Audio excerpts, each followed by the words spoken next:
విగ్రహ ప్రతిష్టాపన కాకుండానే పూజలు చేయకుండానే అక్షతలు ఎలా వచ్చాయి అని చాలా మందికి సందేహం కలిగింది.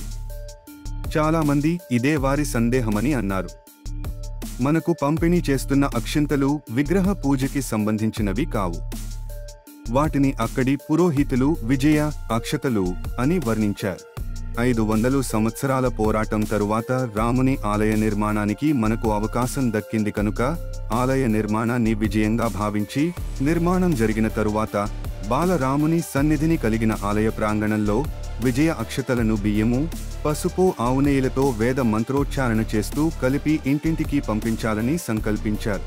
రాముడు వనవాసం తరువాత అయోధ్యకి తిరిగి వస్తుండగా అందరూ అక్షతలు, పూలు చేతులలో పట్టుకుని ఆయన రాగానే వాటిని చల్లి ఆహ్వానం పలికారట.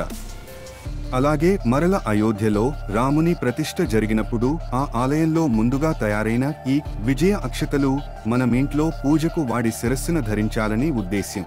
అక్షయమైనవి అక్షింతలు. క్షేము లేనివి.